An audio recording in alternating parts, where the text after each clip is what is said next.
Bonjour et bienvenue à l'atelier, je suis super contente de vous retrouver. Mais avant de commencer le cours d'aujourd'hui, je voudrais faire un petit coucou à la petite Anaïs qui regarde toutes mes vidéos avec sa petite mamie Kat.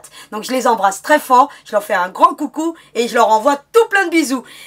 Alors, qu'est-ce qu'on va faire aujourd'hui? Eh bien, un sac en forme d'œuf. Eh bien, vous allez voir qu'il a plusieurs petites techniques, ce sac. D'abord, j'ai fait un petit piqué libre sur la partie principale. J'ai fait un chachicot, bon, écoutez, dans la partie où on voit l'œuf éclos. Et puis, on a un petit appliqué en forme de petit oiseau. Alors, à faire ou pas, l'appliquer à vous de voir, puisque vous pouvez le décliner à l'infini, ce sac. Parce que, côté recto, vous avez donc une version sans l'appliquer. Donc vous pouvez vraiment le décliner en version féminine, en version masculine, pour les enfants, ou pour les adultes, pour les mamies, les papis, enfin bref, vous pouvez vraiment le décliner. Et puis vous avez vu qu'on a une petite sangle, eh bien écoutez, bicolore, hein, comme habituellement, donc je vais y revenir très rapidement. Et la particularité de ce sac, bah, c'est qu'il tient debout, hein, tout simplement, et surtout, qu'il a une très grande ouverture, ce qui vous permet de mettre même les œufs de Pâques que vous offrez, les très gros là, hein, vous savez, hein, les gros Kinder par exemple, et bien écoutez, on peut les mettre à l'intérieur, tout simplement, en ouvrant complètement le sac, et regardez un petit peu cette ouverture qui est juste fabuleuse. Alors vous pourriez mettre une poche à l'intérieur, vous pourriez faire des tas de choses, hein, donc il est déclinable, vous pouvez en faire une version, pourquoi pas pour mettre le maquillage, hein, sans mettre les appliqués, pour transporter ce que vous voulez, hein, vos petits maquillages, ce que vous voulez. Donc vous voyez, il a une très belle et grande ouverture. Et puis aujourd'hui, je vais utiliser une fermeture à double curseur, ça sera beaucoup plus pratique. Là, je ne l'avais pas fait, mais bon, vous verrez qu'aujourd'hui, je vais vous montrer comment on met un double curseur sur une fermeture. Donc, ça sera la petite technique du cours d'aujourd'hui. Et bien entendu, comment j'ai fait mon petit piqué libre. Et puis, voilà, donc l'assemblage n'a rien de compliqué, puisque vous savez déjà comment je fais les appliquer. Et puis bon, tous ces petits gadgets que j'ai mis pour que on lui apporte un petit côté charme. Donc voilà, j'en ai donc terminé avec les explications de ce qu'on va réaliser aujourd'hui. Bien entendu, la semaine prochaine, on fera Ben le lapinou qui est quasiment terminé, donc il lui reste à lui mettre un petit peu de couleur. Je vais rajouter une petite carotte, j'ai réajusté son petit chapeau, et puis la salopette, j'ai apporté quelques petites modifications, mais tout ça, bien entendu, vous le verrez dans le cours de la semaine prochaine. Et puis dans celui qui suivra, on fera un petit pochon de Pâques. Donc voilà, et ainsi on aura terminé cette belle série qui concerne la Pâques 2022. Donc le temps de rassembler mon petit matériel et je suis à vous de nouveau. Alors à tout de suite. Eh bien je suis de retour avec tout le matériel et bien entendu le PDF que vous trouverez dans la description de la vidéo. Et puis vous allez voir que bon, il n'est pas très long celui-ci, mais il a quand même beaucoup d'éléments. Alors on va commencer par la partie principale. Vous voyez un petit peu hein, comment il se défini, vous le verrez peut-être mieux là avec la caméra du dessus, on voit plus les détails. Vous avez le petit point de chachicot, vous avez le petit piqué libre et puis vous avez l'appliqué, hein, vous voyez un petit peu hein, comment il a été fait, hein, donc en plusieurs étapes, hein, donc il y a plusieurs niveaux dans ce petit appliqué. Et puis bien entendu bah, vous avez les petites languettes hein, à mettre en option ou pas, et puis regardez un petit peu les jolies finitions à l'intérieur avec un beau petit biais. Tout ça, je vais vous montrer un petit peu comment on fait ce petit montage très rapidement. Donc vous voyez un petit peu hein, sur le recto, on a voilà, on met juste comme si l'œuf était cassé. Et puis vous voyez un petit peu, j'ai exploité mon tissu au mieux pour qu'on puisse avoir quelque chose d'assez sympa. Alors là, je vais faire une version petite fille avec des coloris un petit peu de rose. Hein. Donc pour une petite fille, c'est plutôt l'idéal, cette couleur rose. Et nous avons donc la partie principale. On a le corps du sac. Alors, qu'est-ce que j'ai fait pour le corps du sac? J'ai coupé 2 fois mon patron dans la doublure. Alors, tel quel, hein, le patron, hein, vous n'avez pas besoin de le surdimensionner. C'est un format PDF classique. Vous allez le découper, hein, vous voyez, comme ceci. Et puis, voilà, hein, vous coupez tout le contour. Et puis, vous avez votre corps principal. Ensuite, ce que vous allez faire, moi, ce que j'ai fait un piqué libre. Alors j'ai prédessiné hein, le piqué libre, je vous ai déjà expliqué, hein, je vous mets en lien la vidéo pour que vous puissiez voir un petit peu comment je réalise moi mes piqués libres. J'ai des gabarits, il existe multitude de gabarits, de stencils, hein. Vous tapez dans un moteur de recherche ou sur Amazon ou eBay où vous avez l'habitude d'acheter et vous faites donc gabarit à quilting ou à piqué libre ou à patchwork et vous allez en trouver une multitude. Donc je ne vais pas vous les mettre en lien parce qu'il y en a vraiment toute une panoplie, donc et puis tout dépend un petit peu de ce que vous voulez. Moi là en l'occurrence, vous voyez, j'ai pris des formes un peu arrondies pour que ça fasse un forme d'œuf. Vous voyez un peu sur l'arrière ce que ça donne. J'ai utilisé du molleton assez épais, du volumineux. Donc je vous avais déjà présenté, hein, j'avais fait une vidéo sur tout ce que j'utilisais, hein, donc sur les molletons, les tissus. Je vous la mets aussi en lien, vous regardez là de temps en temps, c'est une belle référence où je viens vraiment en détail sur les tissus et les molletons et les thermocollants et tout ce qui s'ensuit. Donc vous voyez un petit peu, donc je l'ai appliqué sur ma partie principale. Je prends toujours plus de tissu et plus de molletons que mon gabarit, parce que ça a tendance à rétrécir, hein, donc quand on fait un matelassage ou un piqué libre, ça rétrécit le tissu. Éventuellement, au lieu de faire un piqué libre, vous pouvez faire aussi un matelassage classique avec des lignes droites, hein, donc avec un point large de 3, ça va de soi. Et quand on matelasse, on part toujours du milieu, d'accord, pour éviter que votre tissu ne vienne à se froisser. Par contre, on fait un piqué libre, on peut partir du bord et voilà, aller sur les coins après, ensuite. Donc, il n'y a pas de souci. Donc, vous voyez un petit peu, j'ai fait mon petit piqué libre sur mon tissu principal et je le réserve bien entendu tout à l'heure pour la partie couture. Rien de compliqué, vous avez l'habitude de ce genre de procédé, je vous les ai déjà montrés à maintes reprises. Ensuite on a le premier, l'appliqué principal, celui qu'on voit, qui est en forme d'œuf, hein, cassé, hein, donc vous voyez un petit peu. Hein. Qu'est-ce que j'ai fait? Alors j'en ai déjà préparé un pour que je gagne tout à l'heure du temps, mais vous pourriez très bien ne pas en mettre à l'arrière. Vous voyez très bien, laisser juste la partie principale. À vous de voir. Moi, je l'ai repositionné pour lui donner un petit aspect plus sympa. Et qu'est-ce que j'ai fait tout simplement? Alors, j'ai déjà cousu un peu les parties qui concernent cet appliqué. Vous avez vu mon molleton, hein, donc il est vraiment très large, très épais. Il a au moins 1 cm d'épaisseur. Hein, prenez pas moins, parce que vous avez vu, une fois qu'on a matelassé, ou qu'on a fait, là, en l'occurrence j'ai fait mon petit point sachiko, eh bien écoutez, il perd la moitié de son volume. Hein. Plus de la moitié, hein, regardez, hein, les 3/4 de son volume. Hein. Vous voyez un petit peu, hein, donc là il n'a même pas été repassé, regardez un petit peu, hein, vraiment repassé très léger et vous voyez que ça perd vraiment son volume. Hein. Dès que vous avez matelassé, vous verrez que, bah écoutez, ça devient une crêpe. Hein. Qu'est-ce que j'ai fait? J'ai pris le patron, hein, tout simplement, donc on est sur cette partie-ci, vous avez vu que vous avez l'appliqué qui est là. Je l'ai reproduit tout simplement sur l'envers de mon tissu et puis je suis venu coudre de ce point-ci à ce point-ci. Vous avez vu un petit peu? Donc ensuite, qu'est-ce que je fais? Je prends mon petit cranteur, donc je vais vous montrer déjà très rapidement, comme ça on va gagner du temps dans la partie couture. Et puis une fois que j'ai cousu donc cette partie supérieure, je viens tout simplement découper tout le contour comme ceci. Alors très rapidement, hein, je vous fais ça rapidement. Hein. Voilà ce qu'on obtient. Vous avez vu un petit peu, j'ai longé ma couture. Ensuite, je prends un petit ciseau de précision. Je vous les remettrai en lien, hein, tous ces ciseaux. Hein, donc les cranteurs, tout le matériel en général, je vous le mets toujours en lien. Et puis, bah écoutez, vous allez faire une petite incision ici, dans chaque jointure, hein, ici, pour éviter que ça ne tire votre tissu une fois que vous allez le retourner. Et puis, vous allez faire ce genre de choses. Éventuellement, ce que vous pouvez faire aussi, c'est dégarnir les pointes. Vous voyez, vraiment les dégarnir, pour éviter d'en avoir, voilà, pour en avoir le moins possible, si vous voulez. Vous voyez, je dégarnis vraiment bien, comme ceci. Hein. Une fois qu'on a donc coupé la partie supérieure, qu'est-ce qu'on fait? Eh bien, on vient épingler pour que tout reste bien à plat, pour éviter que ça ne bouge. Alors, vous mettez le paquet, hein, donc on y va, hein, on met des petites épingles. Et qu'est-ce qu'on fait ensuite? Eh bien, on va couper le long des lignes, tout simplement. Regardez, tout ce qui n'a pas été cousu, on longe toujours la ligne, comme ceci. Alors, je le fais très rapidement. C'est pour ça qu'il est très important de mettre des épingles. Hein. Ça évite vraiment que ça bouge. Et sinon, vous n'allez pas tout couper au même niveau. Et vous allez vous retrouver ensuite avec un appliqué qui ne va pas être topissime. Et puis, bah, écoutez, on continue comme ceci. Voilà ce qu'on obtient. Une fois qu'on a donc coupé l'appliqué, eh bien, il ne nous reste plus qu'à le retourner. Parce qu'on avait mis le tissu endroit contre endroit. Hein, donc ça, comme habituellement, hein, le molleton sur la partie inférieure, eh bien vous allez prendre vos doigts et puis vous allez les retourner et puis ensuite avec quelque chose de pointu vous allez refaire ressortir donc toutes les petites pointes. Vous allez prendre vous voyez ce genre d'outil de la marque Prime hein, qui va très très bien et puis vous allez ressortir les petites pointes comme ceci, regardez. Une fois que vous avez fait ceci, vous allez faire des petits mouvements comme ceci dans les intersections pour que tout vienne bien se positionner, hein, donc c'est un geste que les couturières connaissent, hein, donc pour éviter que vous n'ayez des plis à ce niveau-ci. Et moi ensuite ce que je fais, bah écoutez, je mets des petites épingles, donc là je vais le faire hors caméra parce que bon, je vous présenterai lors d'une autre vidéo ma petite sachiko. Soit vous allez faire un matelassage avec des lignes droites avec un point large. Moi là en l'occurrence j'ai fait mon petit point sachiko.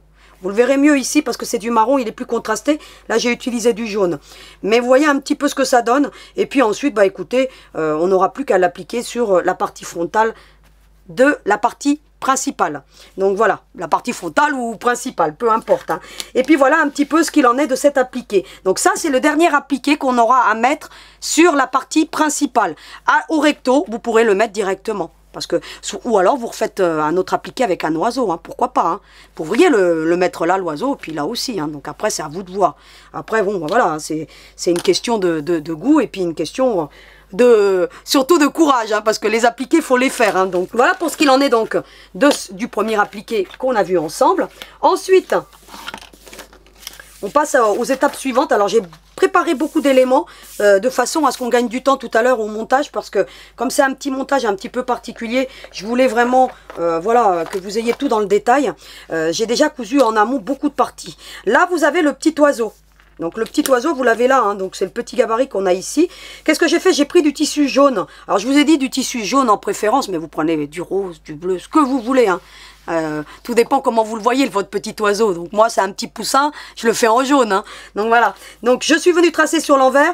J'ai fait une petite entaille au niveau du ventre, donc la partie vraiment la plus basse. Vous voyez, de façon à pouvoir retourner. Et puis ensuite, bah écoutez, pareil, hein, donc je vous passe le topo de ça. Hein, vous allez couper le long de la couture. Et puis ici, dans l'angle, vous n'oublierez pas de venir faire une petite entaille dans toutes ces petites intersections qui sont un petit peu compliquées. Et si vous n'avez pas de cranteur, ça va de soi que dans toutes les arrondis, il faut faire des petites incisions. C'est très important, sinon ça va tirer et vous n'obtiendrez pas un beau résultat. Ensuite, on ne nous reste plus qu'à retourner par l'ouverture. Et je vous recommande de le repasser. D'accord, pour qu'on ait quelque chose de bien plat et de propre surtout. Hein, d'accord, moi je vous recommande là de les appliquer en l'occurrence, de tous les repasser. D'autant plus qu'on utilise un molleton qui est volumineux pour que ça vous fasse le moins d'épaisseur possible à la couture. D'accord, donc voilà pour le petit oiseau. Donc on le garde, on le réserve. Et tout à l'heure j'aurai tout coupé et donc on va se préoccuper ensuite de l'assemblage. Ensuite, vous avez le ventre. Alors le ventre c'est une option. Là, je ne l'ai pas fait en l'occurrence. Pareil, hein, vous avez le gabarit, hein, donc je ne l'ai pas fait parce que là, comme j'ai utilisé un jaune poussin, je voulais que l'oiseau ressorte plus. Vous allez voir qu'il va ressortir plus. Sinon, le ventre, il est ici.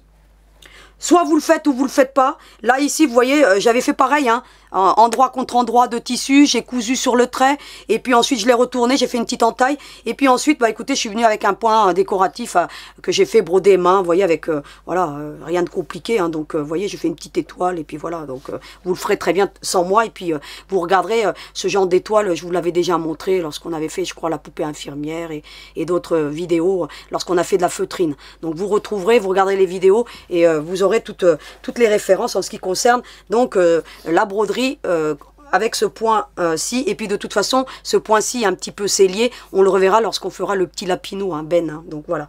Ensuite, vous avez l'aile. Alors l'aile, pareil, hein, donc je vous passe le topo, hein, c'est pareil, vous sur l'envers du tissu, pareil. Vous allez par contre faire une petite entaille au plus proche ici, vous voyez. Par contre, à l'effet miroir, hein, n'oubliez pas de faire l'effet miroir parce que je vais un petit peu vite, mais n'oubliez pas l'effet miroir. Une toute petite entaille à ce niveau-ci, et puis pareil, on va couper le long de la couture, voilà, comme ceci, hein, d'accord, au plus proche. Et puis pareil, vous n'oublierez pas de faire des petites incisions dans toutes les jonctions de courbes. C'est très important pour éviter que ça tire, ça va de soi. Et bien entendu, je vous retrouve après dans la partie couture pour assembler ce beau petit monde. Alors les ailes, c'est la dernière partie qu'on va appliquer, puisqu'on va les appliquer avec des petits boutons. D'accord? Donc pour avoir cet effet un petit peu, vous voyez, volatile à l'oiseau, hein, pour éviter que ça fasse trop plat. Donc ça lui fasse un effet 3D. C'est pour ça que je l'ai appelé l'appliqué 3D tout simplement. Et puis bien entendu, faites bien attention à la petite incision parce que moins vous en ferez, moins il faudra suturer. Et puis vous voyez, pour pas qu'on voit après sur l'envers la petite suture. Donc éventuellement après, si on la voit, vous pouvez faire toujours un petit point. Hein. Donc pour pas que ça apparaisse. Il faut vraiment que vous ayez des très belles finitions. Vous avez ensuite le bec. Alors le bec, là, je ne l'ai pas encore prédécoupé parce que c'est tout petit. Je vais le faire hors caméra. Mais je l'ai coupé une fois dans la feutrine. Tout simplement, hein, donc rien de compliqué. Vous prenez le petit gabarit et puis vous le reproduisez sur un petit bout de feutrine. C'est l'idéal parce que assembler deux morceaux de tissu, ça va être compliqué. Ou alors vous pouvez mettre du tissu et puis venir faire un point de bourdon. Mais si vous n'êtes pas à l'aise avec le point de bourdon, je ne vous recommande pas. Hein. Donc moi, j'essaie toujours de faire des appliqués simples que tout le monde puisse faire. Donc là, j'ai pris de la feutrine et puis après, je suis venue la coudre dessus tout simplement. Rien de compliqué et on verra ça tout à l'heure dans la partie couture. Ensuite, on a tous les éléments qui composent le corps du sac et bien entendu la petite sangle. Alors on va commencer par la sangle. Alors, j'ai beaucoup de détails en tissu, donc il faut les trouver hein, dans tout ce capharnaüm. Donc, on a déjà la sangle intérieure. Qu'est-ce que j'appelle la sangle intérieure? C'est ce que vous voyez ici, le marron à pois, tout simplement. Qu'est-ce que j'ai fait? Rien de compliqué, hein. Je me suis fait mon petit gabarit, hein. Vous le faites ou pas, ou alors vous coupez une longueur de 2 cm sur la largeur de votre tissu, puis après vous garderez les bandes pour faire d'autres projets. Soit vous faites comme moi, vous faites un petit gabarit de 2 cm par 27 cm de long, et puis bah écoutez, vous tracez sur l'endroit de votre tissu, vous mettez votre molleton. Toujours, j'ai utilisé pour cette création le même molleton, hein. Donc c'est toujours du molleton volumineux. Puis je suis venu terminer par un petit zigzag et puis j'ai coupé le long de la couture avec mes petites ciseaux Amplify que je vous ai déjà montré. Donc je vous les mettrai encore en lien. Donc je vous les mets souvent. Et, ça coupe vraiment, allez-y. Hein. S'il y a des ciseaux à avoir dans l'atelier, vraiment si vous n'avez pas encore acheté des ciseaux, investissez et prenez celles-ci. Elles sont pas plus chères que d'autres. Et par contre, elles ont une netteté de coupe extraordinaire, phénoménale. Et puis ensuite, ce que j'appelle la sangle extérieure, pareil, vous avez une largeur de tissu de 5,5 par une longueur de 27. C'est pour le bleu que vous avez ici, pour faire un effet donc bicolore, pour qu'il y ait des petits rappels et des petits contrastes. Et c'est ce qui fait le charme hein, donc de mes créations, c'est que je fais des sangles en général qui sont adaptées justement au projet pour que ça fasse vraiment harmonieux. Donc voilà, pour les couleurs, bah, je vous parlerai tout à l'heure un petit peu des couleurs. Essayez d'avoir, comme je vous l'ai dit déjà la semaine dernière, des tonalités, vous voyez, comme des pois, pour que ça se marie. Vous voyez, là, le marron, on le retrouve là, dans le petit ourson. Le bleu, bah écoutez, je l'ai apporté plus pour qu'il fasse un contraste. Alors, j'ai utilisé des pois pour pas que ça alourdisse. Vous voyez, essayez toujours d'adapter vos coloris pour obtenir quelque chose d'harmonieux. D'autant plus que ce petit sac, on a plusieurs coloris, donc il faut vraiment que ça soit le plus harmonieux possible. Donc voilà pour ce qu'il en est donc de la petite sangle. Ensuite, on passe au fond du sac. Alors le fond du sac, vous avez deux petites parties. Vous avez donc 11 cm par 13 cm, mais le gabarit est bon. C'est cette petite partie qu'on trouve ici dans le fond. D'accord, qui lui permet d'avoir une large ouverture à ce sac. Donc c'est pour ça qu'elle est toute petite. Donc vous avez 11 par 13. De la même manière, sur l'endroit de mon tissu, le principal, qu'est-ce que j'ai fait? Puis j'ai optimisé mon tissu. Vous avez vu, j'ai pris la petite demoiselle, la petite princesse. Et puis, bah écoutez, j'ai tracé, puis j'ai mis mon molleton en dessous. Et puis je suis venu terminer par un zigzag. Et puis j'ai coupé le long du zigzag, tout simplement. J'ai fait la même chose pour la doublure, hein, tout simplement, hein, sur l'envers du tissu ou sur l'endroit. Et puis j'ai pris mon petit cranteur. Et voilà, j'ai un petit rectangle de doublure. Donc voilà pour ce qu'il en est de la doublure. Ensuite, vous avez la petite languette à faire ou pas faire. Aujourd'hui, je ne sais pas si je vais la faire, mais je vais quand même vous montrer comment je l'ai réalisée. Voilà, ça permet quand même de tenir et d'ouvrir le sac. Donc là, comme je vais utiliser un double curseur, je vais peut-être pas la mettre, mais je vais vous montrer comment on la fait. Par contre, si vous n'utilisez pas de double curseur, je vous la recommande parce que franchement, honnêtement, pour fermer le sac, c'est nettement mieux, surtout pour l'ouvrir. Vous voyez, vous tenez, pour l'ouvrir, c'est bien d'avoir une petite languette. À faire ou pas. Après, ça enlève un petit côté, voilà, ça rajoute un petit peu de lourdeur à la création. C'est pour ça que là, je vais utiliser un curseur double de façon à ne pas mettre la petite languette. Mais elle est prête pour que je vous montre comment la positionner et surtout comment la faire. Ensuite, vous avez toute cette grande latérale. Alors, ce que j'ai appelé la latérale du sac, hein, vous l'avez ici. Alors, je vous ai, pour qu'il va recevoir le zip, hein, tout simplement. Pareil hein, que pour le fond, hein, vous avez les longueurs. Hein, vous avez une dimension de 62 par 8, hein, tout simplement, regardez. Voilà, moi, je me suis fait un demi-plan, hein. Donc voilà, hein, tac, tac, et puis pareil, hein, vous avez le molleton sur l'arrière, bon, rien de compliqué, je passe l'étape rapidement, mais vous avez compris, c'est la même chose que le fond. Et puis ensuite, pareil pour l'autre latéral, hein, donc vous l'avez ici en plus petit, hein, d'accord? Et bien pareil, hein, donc le même topo, donc j'y reviens pas, vous avez la longueur 62 par 3, à respecter bien entendu.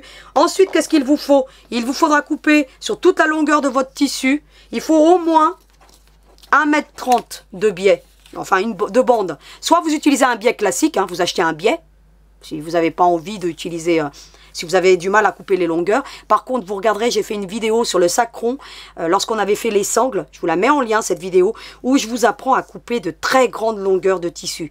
Parce que forcément, les débutantes, couper des grandes longueurs, elles vont avoir du mal. Donc j'explique vraiment en détail, je ne vais pas y revenir aujourd'hui, parce que j'ai déjà vraiment fait une vidéo là-dessus.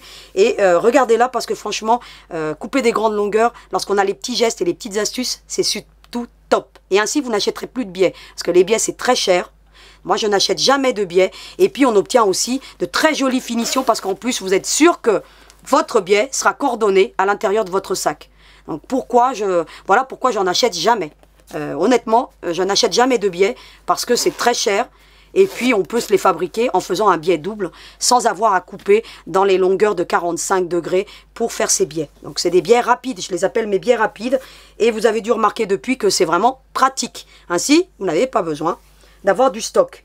Vous prenez votre tissu. Donc, voilà pour ce qu'il en est donc pour tout le corps du sac. Ensuite, il vous faudra un petit bout de ruban pour faire le petit nœud. Je vous recommande de faire le petit nœud. Parce que vous allez voir que sinon, on a l'impression qu'il a un gros cou, l'oiseau. Et je trouve que le nœud atténue. Donc la lourdeur du petit poussin.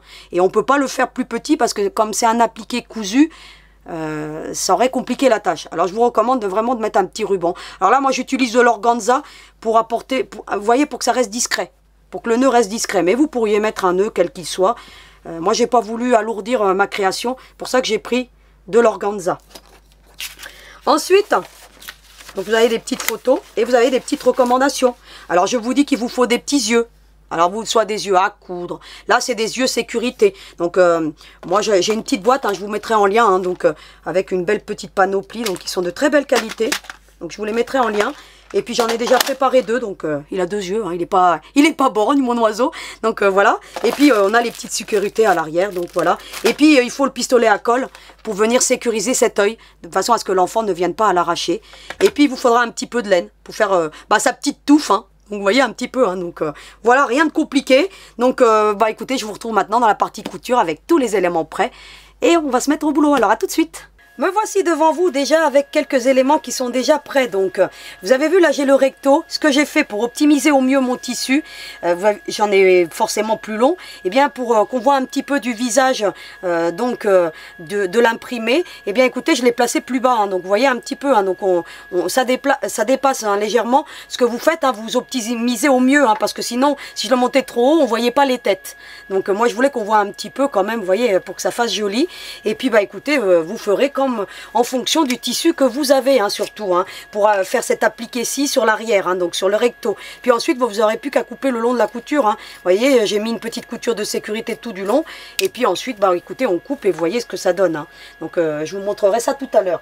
Donc, ensuite, j'ai déjà appliqué donc le petit oiseau, moi. Ce que vous allez faire, dans un premier temps, c'est que vous allez coudre sur l'appliqué le bec, d'accord? Et ensuite, vous viendrez coudre l'appliqué sur la partie frontale du sac. Et bien entendu, écoutez, moi j'ai mis 3 doigts à peu près, donc il y a au moins 5 cm du haut. Et puis je l'ai bien mis au milieu. Et puis j'ai fait une simulation surtout. Vous voyez, j'ai pris la partie de l'œuf cassé. Et puis je suis venu faire une petite simulation. Alors comme vous avez une belle marge de chaque côté, vous le positionnez comme vous en avez envie. Donc là, moi, en l'occurrence, maintenant, eh bien, je vais le positionner comme ceci. Je fais en sorte que vous voyez que j'en ai pas non plus, que j'en ai suffisamment. Je vais prendre des épingles. Et puis, écoutez, je vais fixer, tout simplement. Et je vais venir appliquer, donc, la partie de l'œuf cassé, hein, tout simplement. Alors, prenez une semelle étroite. Hein, ça sera beaucoup plus facile. Et puis, écoutez, vous allez venir tout simplement coudre avec... moi, j'ai un point de 2,50, hein, c'est largement bon. J'ai pris un fil un peu rose contrastant. Voilà, pour apporter un petit contraste. Mais vous pouvez faire un fil ton sur ton. Alors, il m'en manque encore un point. Hop. Et puis, regardez un petit peu, hein, tout ça très bien. Hein, donc, je ne vous ai pas montré pour l'appliquer parce qu'il fallait changer de fil. Et sinon, j'allais faire beaucoup de manipulations. Et donc, c'est pour ça que je l'ai cousu avant. Mais rien de compliqué, vous le ferez très bien. Hein. Par contre, pour l'appliquer, mais faites un point serré. Là, j'ai fait un point de 2. Parce que comme il y a beaucoup de courbes, c'est plus facile. Hein. Si vous faites des points larges, vous aurez beaucoup plus de difficultés. Donc, vous voyez un petit peu après. Hein. Donc, c'est une superposition d'appliquer. Hein, de toute façon, hein. Rien de... Voilà. Voilà, hop. Et puis, écoutez, hein, je suis tout le contour. Hein. Hop, je viens. Hop, je vais faire encore un point. Et puis, regardez, hop. Je fais pivoter mon tissu. Hein. Regardez. Réglez toujours votre machine de façon à ce que l'aiguille reste enfoncée dans le tissu. C'est plus facile pour pivoter. Hein. On fait ceci. Voilà ce qu'on obtient. Ensuite, on retourne l'ouvrage. Eh bien, écoutez, On vient faire la petite couture de sécurité tout de suite. Tout le contour. Hop, on y va tranquillement. Hein.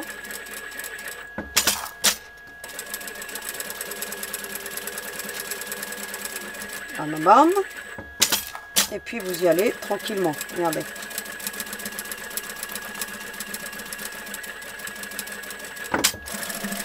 Et ensuite vous allez prendre votre ciseau, hein, comme je vous ai montré tout à l'heure. Donc je vais le faire après hors caméra. Et puis vous allez couper le long, vous voyez, hein, comme ceci. Hein. Vous voyez comment ça se présente. Hein. Et puis ici, si vous voyez que vous en avez un petit peu trop, hein, parce que là en l'occurrence j'en ai un petit peu trop, vous ajustez, hein, regardez. Voilà. Voilà ce qu'on obtient. Une fois donc qu'on a appliqué donc le deuxième appliqué, on va, vous voyez, j'ai fait des petits points pour déterminer où je voulais mettre mes yeux, enfin ceux du petit oiseau. Je vais prendre, bah écoutez, vous voyez, un petit poinçon. Alors je vous le remettrai, celui-ci il est de la marque Clover, il est vraiment très pointu et celui de Prime il est très bien, mais il est moins pointu. Comme il est plus épais, il est beaucoup plus difficile, hein, d'accord, pour percer. Donc ce que vous allez faire, bah écoutez, hein, je vais en positionner un devant vous, hein, vous allez vraiment percer comme ceci. Hein, vous voyez que j'ai toujours pas mis la doublure, hein, c'est très important, hein, ne mettez pas la doublure avant d'avoir mis les yeux, sinon ça va pas faire joli. Et puis bah écoutez, vous allez vraiment percer comme ceci. Puis après vous allez agrandir votre trou avec celui-ci, hein. Vous voyez un petit peu, ça facilite. Et puis vous allez venir mettre l'œil, vous voyez un petit peu comme ceci. Et puis vous allez venir mettre la sécurité. Alors, avant de mettre la sécurité, vous mettez de la colle ici. Donc moi je vais aller le faire hors caméra. Et puis ensuite on met ensuite la petite sécurité. Ainsi la sécurité elle va rester en place et elle va rester collée. Donc c'est un élément que je vais faire hors caméra. Parce que bon voilà, vous avez compris le principe. J'en profite. Donc je mettrai les yeux hors caméra, vous avez compris. J'en profite. Bah écoutez, pour vous montrer un petit peu comment j'ai fait la petite touffe. Hein, d'accord. Alors moi ce que j'ai fait, c'est que j'ai séparé ma laine. Donc j'ai séparé ma laine. Donc vous le ferez, hein, donc je vous ai déjà montré, hein, vous la séparez pour avoir des brins très fins. Alors ça va s'effilocher un petit peu ou ça va casser, mais c'est pas grave, hein. Vous récupérez tout ce qui a cassé et ça sera vraiment très bien. Une fois que vous aurez séparé, vous prenez vos 4 doigts et puis vous faites, je sais pas, une dizaine de tours, hein, ça suffit largement, hein, d'accord ? Hein, vous faites une dizaine de tours, vous coupez, puis ensuite vous séparez votre laine tout simplement, ou vous adaptez votre méthode. Mais on avait déjà fait ce genre de choses, hein, de séparer la laine. Puis ensuite je l'ai attachée au milieu, et puis regardez, j'ai utilisé un brin de laine normal. Hein, vous voyez un petit peu. Hein, et puis on va venir le positionner tout de suite. Alors qu'est-ce que je fais, moi, pour positionner ce genre de choses? De la même manière que, bon là je vais mettre quand même les yeux parce que ça donne un repère. Même si je les attache pas tout de suite, je vais quand même les mettre. Même si je vais les coller tout à l'heure, parce que je vous recommande quand même de mettre les yeux avant. Vous voyez un petit peu, hein, l'autre on fait pareil. Hein. On perce, et puis regardez. Parce que pour mettre la touffe, c'est mieux d'avoir positionné les yeux. Parce que sinon on va mettre la touffe trop bas, et puis ça risque de couvrir les yeux, et après c'est pas joli. Hein. Donc j'irai mettre mon petit point de colle après. Vous voyez ce que ça donne. Hein. Donc j'ai choisi des yeux différents par rapport à l'autre. Et puis bah écoutez, vous allez faire une simulation. Où vous voulez le positionner. Alors là, moi, j'ai fait une grosse touffe. Hein. Vous voyez un petit peu, après, voilà, je viendrai la ranger après, en fonction de ce que je veux obtenir. Vous voyez, moi, je veux qu'elle vienne ici. Vous voyez, je vais même la mettre un peu plus haut. Vous voyez un petit peu, là. Eh bien, je vais la mettre au haut niveau. Après, vous ferez une simulation, vous. Hein. Donc là, moi, je suis en train de la faire pour moi. Je vais la mettre vraiment à ce niveau ici. Vous voyez. Donc, je vais faire un trou là. Et puis, un trou là. Hein. Regardez un petit peu. Vous voyez, j'en fais 2 des trous. Qu'est-ce que je fais ensuite? Bah écoutez, je vais prendre 2 grosses aiguilles. D'accord? Donc je vais les enfiler. J'ai enfilé donc mes 2 aiguilles, hein, vous avez vu. Alors j'ai fait le trou pour faciliter, hein, pour que l'aiguille elle traverse bien. Hein. Donc vous le faites ou vous ne faites pas, mais bon, les grosses aiguilles en général, elles ne sont pas très pointues. Et traverser plusieurs épaisseurs, c'est plutôt compliqué. Et puis bah voilà, comme ça, vous voyez un petit peu, ça reste bien en place. Alors là, elle va avoir une belle touffe. Donc je viendrai l'ajuster après, hein, si c'est trop. Mais voyez un petit peu ce qu'on obtient. Hein. Et puis ben, ensuite, qu'est-ce que je fais? Je peux enlever les aiguilles, hein, parce qu'elles ne me servent plus à rien. Ça m'a juste aidé à traverser. Et puis bah écoutez, je viens serrer tout simplement. Hein. Je vais faire 2-3 nœuds. Hein. Vous voyez, je fais un triple nœud, comme on fait habituellement. Alors serrez pas trop, parce que sinon la laine elle casse. Et puis vous allez serrer. Vous serrez bien, hein, tout de même, hein, pour éviter que ça reste trop lâche. Et puis regardez, puis après vous faites plusieurs nœuds. Hein. Alors on doit faire toutes ces étapes avant de venir mettre la doublure. Hein. Donc tous les petits éléments se mettent avant de mettre la doublure. Par contre, dans la partie recto, vous pouvez mettre la doublure tout de suite, une fois que vous avez positionné l'appliqué de la coquille. Hein. Et puis ensuite, bah, écoutez, on coupe. Hein. Vous voyez, je laisse vraiment une belle petite marge. Vous voyez ce qu'on obtient. Donc après, je viendrai l'ajuster hein, en fonction de ce que je veux obtenir. Mais vous voyez, une belle touffe là. Hein. Vous voyez, après, vous venez, vous prenez vos petits ciseaux. Hein, donc, et puis, vous venez ajuster. Hein, si c'est trop long, si c'est trop court. Vous voyez, un petit peu. Hein. Donc, je viendrai l'ajuster après. Ensuite, qu'est-ce qu'on va faire? On va venir positionner les ailes. Alors, vous allez prendre les ailes, comme ceci. Une fois donc qu'on a donc positionné, on va prendre les ailes. Hein. Vous avez vu un petit peu, on a les deux petites entailles. Moi, ce que je fais, c'est que je viens de fermer les entailles tout de même. Alors, je vais faire un point grossier. Hein, donc, je vais en faire une avec vous, hein, une aile. Et puis, après, vous aurez compris. Hein. Vous voyez, on fait comme un point invisible. Hein. Regardez, hop. Alors, ça va faire un point grossier, mais c'est pas grave. Hein. Regardez, hop. C'est important de venir suturer cette entaille. Alors, faites attention de ne pas prendre de l'autre côté. Hein. Donc là, je vais un petit peu à la va-vite. Hein. Regardez. Hop. Hop. Voilà. Puis ensuite, bah, écoutez, je le ramène au milieu. Hein, voilà, hein. Là où je veux mettre le bouton, en fait. Alors, on va positionner, donc, l'aile. Donc, hop. Ce que vous pouvez faire éventuellement, c'est prendre une épingle hein, pour voir un petit peu où vous voulez la positionner. Positionnez les deux, c'est plus facile. Hein.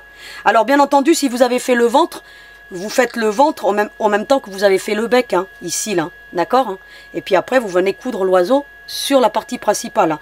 Donc moi, j'ai pas fait de ventre là, parce que bon, j'avais déjà suffisamment de coloris, et je voulais pas que ça alourdisse, que ça fasse de trop.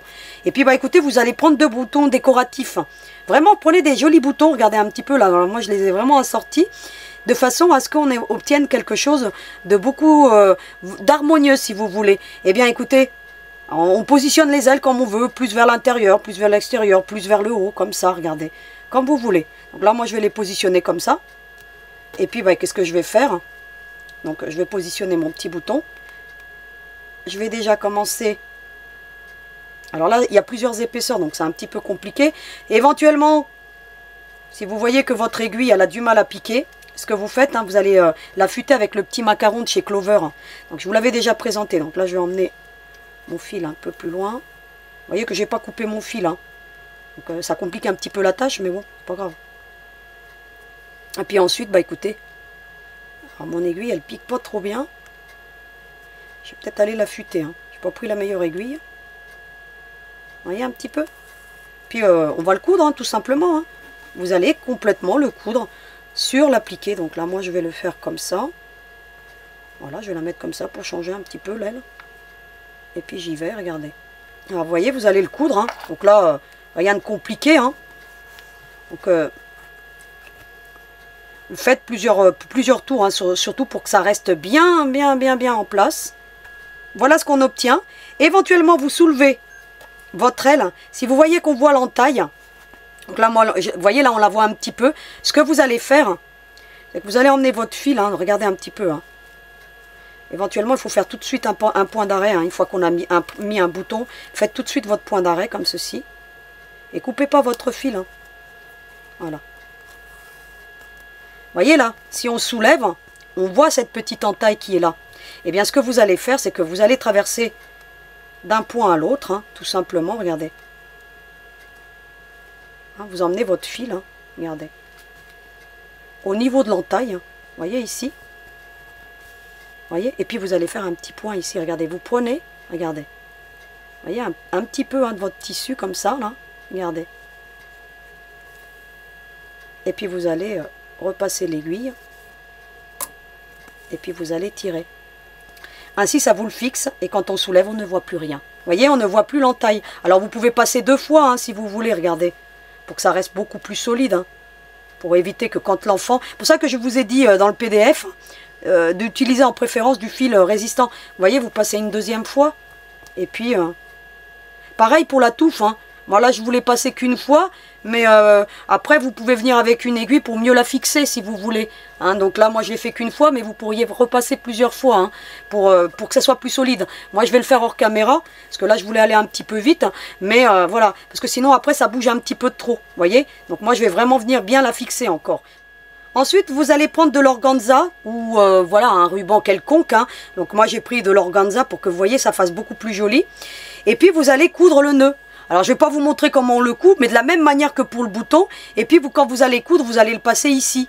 D'accord? Regardez. Vous voyez? À chaque fois, vous allez faire plusieurs tours et vous allez le fixer. Donc, je vais le faire hors caméra aussi.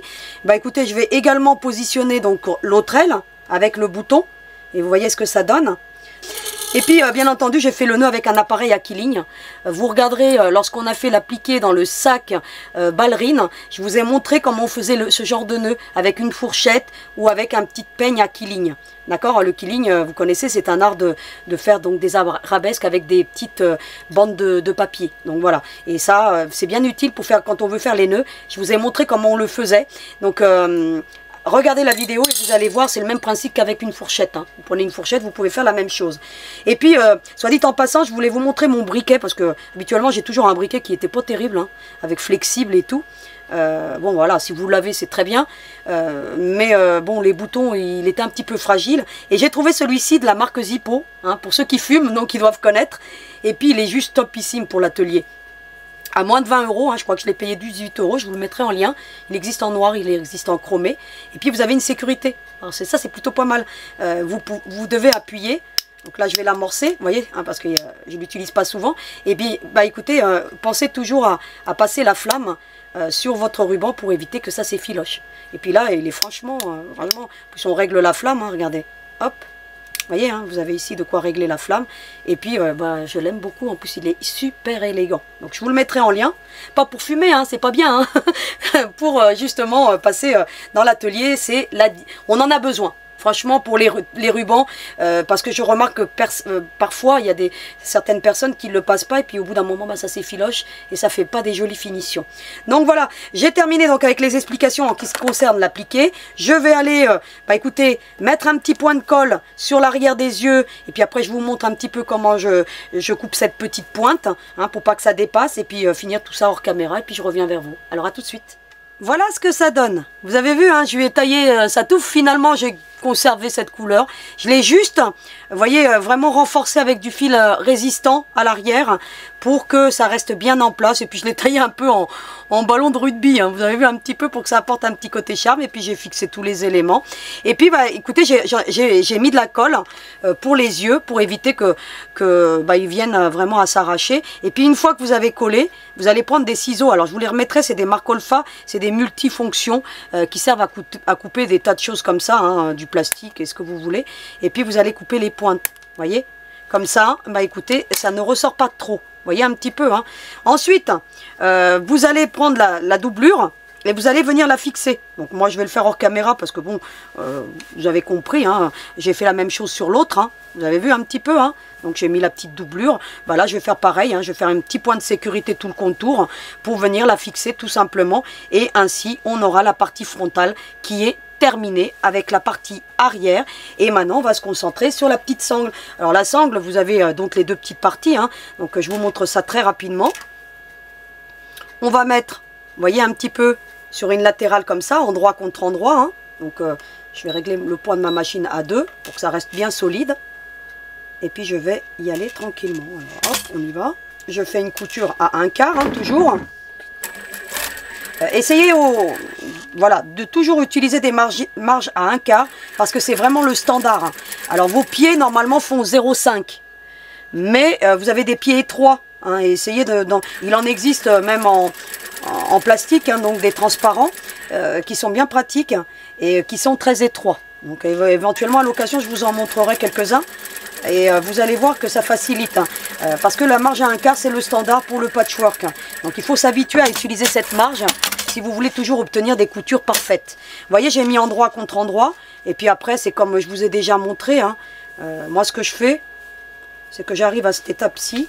Je mets des petites pinces pour venir m'aider à fixer. Vous voyez un petit peu? Donc, je vous les remettrai en lien, ces petites pinces. En plus, là, je n'ai pas fait exprès. Il y a les petits oiseaux qui viennent là. Je trouve que ça fait plutôt pas mal. C'est plutôt mignon. Ensuite, qu'est-ce que je fais? Bah, je la coupe pas tout de suite. Hein. J'en profite pour faire comme un biais. Hein, ici, là, vous voyez, hein, je plie.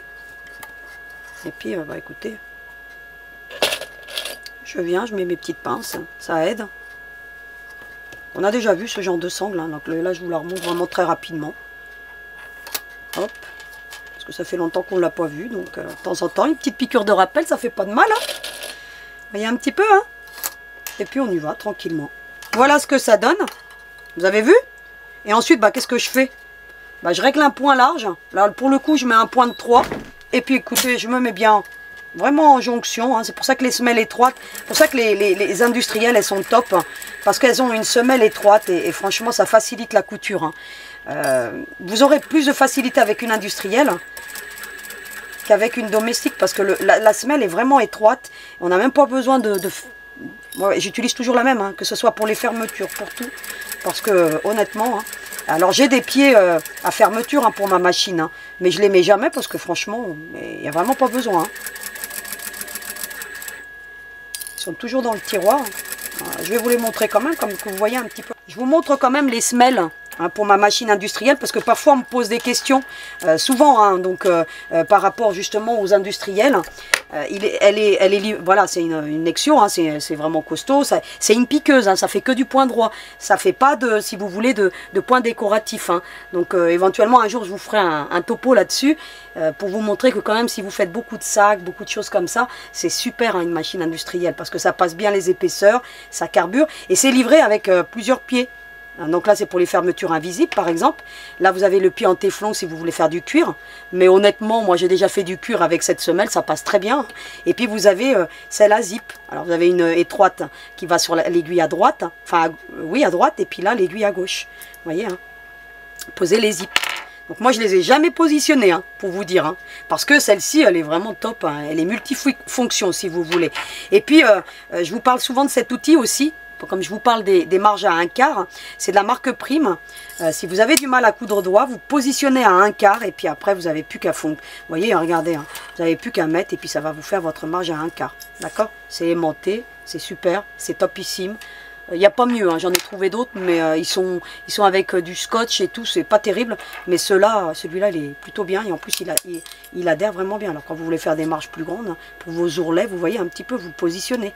D'accord? Et ça, vous pouvez le positionner aussi sur votre machine familiale. Donc, il n'y a pas de souci. Hein. Donc, voilà, je voulais quand même vous montrer un petit peu tous ces pieds parce que des fois, on me pose des questions. Vous avez quoi comme machine et ça fait quoi? C'est une piqueuse. Voilà, ça ne fait pas de point décoratif. Hein. Je peux vous dire. Alors, je fais quelques points selliers. On arrive à faire des points selliers avec des réglages. Donc, moi, je l'ai réglé. Hein. Donc, parce que vous voyez ici, hein, je peux changer mes points. Vous voyez, je règle. Hein. Alors, je peux coudre jusqu'à 4300 points minute. Hein. Je peux vous dire qu'elle vole hein, quand c'est comme ça. Vous voyez, je règle mes points. Et puis, vous voyez, quand je suis au DS1, eh bien, c'est des points décoratifs que moi j'ai mis, mais c'est des coutures selliers. Ça fait comme des coutures selliers, mais ça pique plusieurs fois au même endroit. Donc, c'est pas joli hein, par rapport à un chachicot ou autre chose. Donc, voilà. Donc, je voulais quand même vous montrer un petit peu parce que, bon, on me pose souvent des questions. Mais un jour, je vous ferai un petit topo là-dessus. Et je vous montrerai les réglages, comment moi j'ai réglé ici pour faire mes marches arrière. Parce qu'il faut connaître la logique d'une piqueuse. Hein. C'est pas comme une machine familiale ou professionnelle. Il faut savoir toutes ces petites techniques de marche arrière, marche avant. Donc c'est des réglages que moi-même j'ai fait à force de l'utiliser. Hein. Donc voilà. Une machine, moi j'ai pas pris de cours. Hein, parce que généralement on dispense des cours pour ce genre de machine. J'en ai pas pris.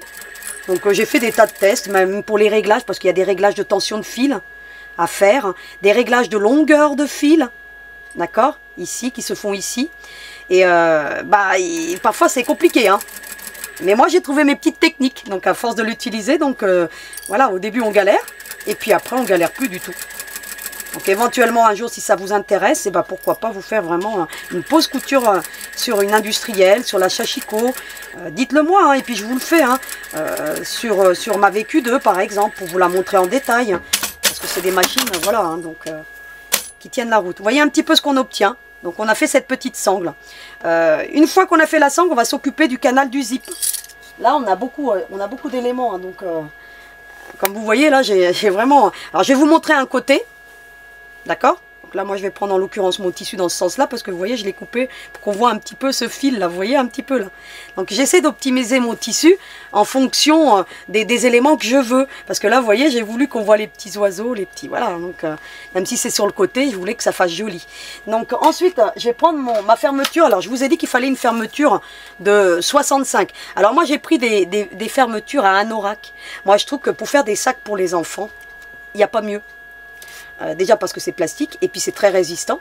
Et puis alors celui-ci, il a un double curseur. Hein. Donc ce que vous allez faire, vous allez prendre vos ciseaux multifonctions. Donc c'est pour ça que je vous les recommande. Hein, parce qu'on a toujours besoin de ce genre de ciseaux pour couper des... Ne prenez pas vos ciseaux à couture pour faire ce genre de choses. Hein. Ce que je vais faire là, vous ne le faites pas avec vos ciseaux. Hein. Regardez, voyez. En fait, en plus, elles ont des petits crans, vous voyez, un petit peu là, ici, là. On va peut-être bien les voir, mais voilà, ça permet de bien couper. Alors, vous avez vu ce que je fais, moi, hein. Oh là là, je coupe ma fermeture, ça, je vous ai déjà montré, hein. Et d'un côté et de l'autre, puisque c'est un double curseur. Alors, j'achète pas de fermeture au mètre, c'est trop cher. Et puis en plus, souvent, vous arrivez en fin, moi j'ai plein de fermetures et j'arrive plus à retrouver les curseurs après. Donc ils vous en mettent que 5, des fois sur 2 ou 3 mètres, 5, des fois 10, et vous en avez jamais assez. Donc après, vous vous retrouvez avec des fermetures et vous n'avez plus de curseur. Et c'est pour ça que moi je préfère acheter des fermetures standards, selon ce que j'ai besoin. Ça coûte beaucoup moins cher. Et des fois, vous avez des lots à 20 €. Et là, c'est vraiment un lot à 20 €. Je vous les mettrai ceux-là. Et je peux vous assurer qu'elles sont superbes. 20 € les 10 ou les 15 des fois, ça dépend, hein. Et elles sont bien, franchement elles sont bien. Vous voyez, vous allez les séparer, hein. Ça, vous pouvez faire ça avec toutes les fermetures, sauf les fermetures métalliques. Cette méthode que je vous donne, n'importe quelle fermeture, vous le faites. Même des fermetures qui ne sont pas séparables, d'accord? Ensuite, ce que vous allez faire, c'est que vous allez mettre endroit contre endroit. On a déjà vu, hein. Donc, pour ça que là, franchement, je vais vous faire un côté, puis ça va aller très vite. Hein. Je vais mettre endroit contre endroit. Vous avez vu que j'ai pris une fermeture fuchsia. Je fais en sorte que ma fermeture soit toujours assortie. Ou alors, vous prenez blanc. Ou voilà. Faites en sorte que votre fermeture soit toujours assortie à votre ouvrage. Et quand vous n'avez pas, vous prenez du blanc. Ou si vous avez un tissu foncé, vous prenez du noir. D'accord? Bah, je fais déjà, dans un premier temps, une première couture, hein, pour venir fixer ma fermeture. Faites-la toujours en 3 étapes. Là, je m'adresse aux débutantes. Vous pouvez bien entendu la positionner en une seule fois, mais sachez que vous n'obtiendrez jamais une qualité professionnelle en mettant tout en une fois, parce que vous avez des problèmes d'alignement. Si vous voulez obtenir donc une qualité professionnelle pour votre fermeture, donc moi elle est beaucoup plus longue, hein, c'est pas une 65, hein. Je crois que c'est une 70 la mienne, donc je pense que j'ai, hein. Et puis je récupère les bouts, hein, parce que ça peut servir. Vous voyez un petit peu. Alors je laisse bien dépasser un petit bout au bout. Et puis après, là, il y a ce qu'il y a. Hein. Vous voyez ce qu'on obtient. Ensuite, la doublure. Ce que j'ai fait moi tout à l'heure pour la doublure, je ne vous ai pas montré. Mais en fait, vous voyez, j'ai dessiné mes 3 cm de large. Ah non, là, c'est pas les 3. Excusez-moi. J'ai pas pris la bonne bande. Je vais prendre la plus large. Hein. Donc, puisqu'après... et j'ai fait la même chose pour la plus serrée. Donc, je vous montre. Hein. J'ai dessiné donc la longueur que j'avais besoin. Donc là, il y a 8 cm. Et vous avez vu qu'ici, j'ai laissé dépasser. Vous allez comprendre pourquoi. Parce que là, j'utilise du molleton volumineux. Et il faut savoir que si vous coupez les 8 cm, ici, vous allez vous retrouver un petit peu juste. Alors, je vous recommande de bien couper un bord bien comme il faut. Vous voyez, vraiment, je l'ai coupé parfaitement. Et ici, j'ai laissé une marge d'1 centimètre au moins. Vous voyez ? Et j'ai mon trait qui est fait ici. Pourquoi? Vous allez comprendre pourquoi maintenant. Parce que lorsqu'on va plier, et comme on a du volumineux ici, lorsque vous allez retourner, il va vous en manquer un petit peu sinon. D'accord? Je vous recommande de faire comme ça. Et puis, bien entendu, vous faites la même chose pour l'étroite. Hein. Vous avez vu, j'ai laissé un bord ici. Hein. Vous avez vu? Ici, j'ai bien longé le trait. Bon, ici, je n'ai pas coupé encore, mais je vais le couper tout à l'heure. Mais vous voyez un petit peu ce que ça donne. Hein. Voilà. Ensuite, je vais prendre la doublure. Et bien entendu... cette partie-ci, je la mets vers le bas. C'est-à-dire qu'ici, c'est mon alignement de mon tissu. Endroit contre endroit, regardez. Alors ici, je fais en sorte d'être bien. Alors même si ça dépasse un peu, vous allez voir que ça va bouger. Donc autant que ça dépasse un petit peu. Parce qu'en plus, le molleton rétrécit. Hein, il faut savoir. Et vous allez voir que c'est pas trop de laisser, vous voyez, 2-3 mm ici. Hein. Regardez, hop. Je mets mes petites pinces au démarrage, toujours au démarrage pour bien tenir ma doublure. Et puis ensuite, je viens faire une petite couture de sécurité, de maintien si vous voulez, pour que ma doublure, lorsque je vais être au plus proche du zip, ne bouge pas.